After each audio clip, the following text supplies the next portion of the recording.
Editor's note: this is the first in a series of stories heading into the NFL Draft on April 25 to 27. Today's installment focuses on running backs.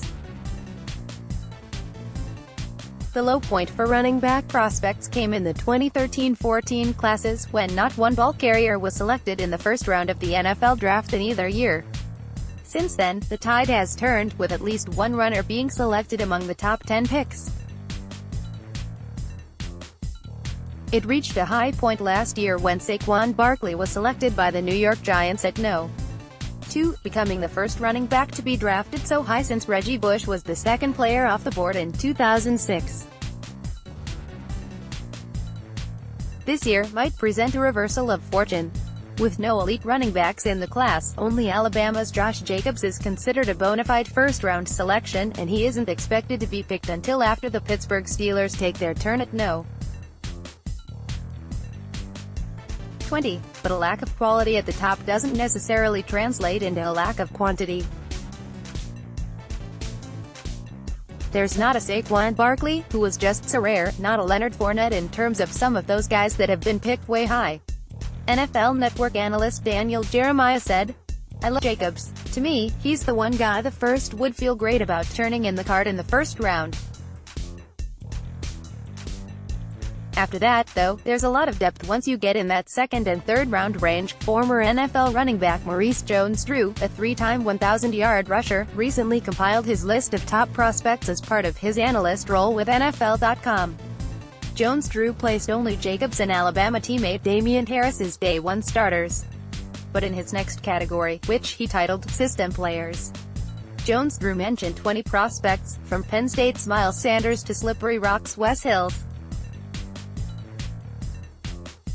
ESPN analysts Mel Kiper Jr. and Todd McShay have Jacobs going off the board at number 24 and number 27, respectively, with the Oakland Raiders holding both picks. So, while Jacobs may be the only runner who gets his name called in the first round, plenty of backs could get taken on the second day or early in the third day of the draft. David Montgomery, Devin Singletary and Darrell Henderson might not be household names, but they could be second-day picks who start as rookies. "I think the running backs class coming out as a solid one," said Carolina Panthers coach Ron Rivera, whose team selected Christian McCaffrey with the No. 8 pick in 2017. "There are a lot of quality young guys that you can get at the right pick. You have to be aware of them. You have to understand where they are going to fit for you and exactly where you want to utilize them." Jacobs, despite his first-round pedigree, is hardly a sure thing. In 3 years at Alabama, he never amassed more than 640 yards in a season while sharing carries with other runners.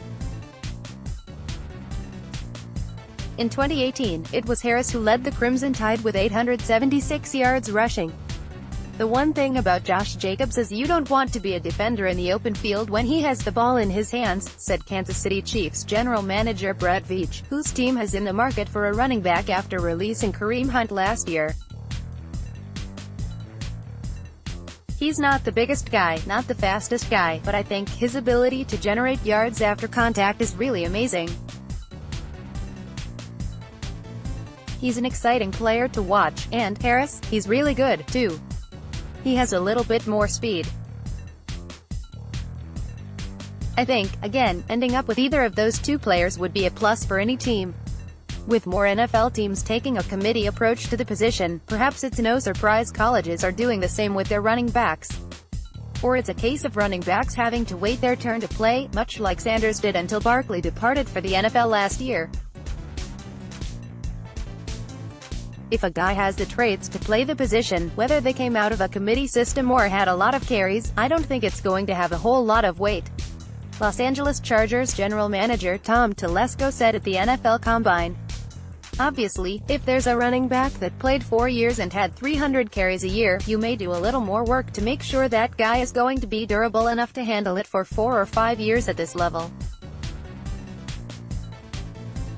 But it's just different styles and ways to look at it." Joe Rutter is a Tribune Review staff writer. You can contact Joe by email at jrutter@tribweb.com or via Twitter. Categories: Sports, Steelers.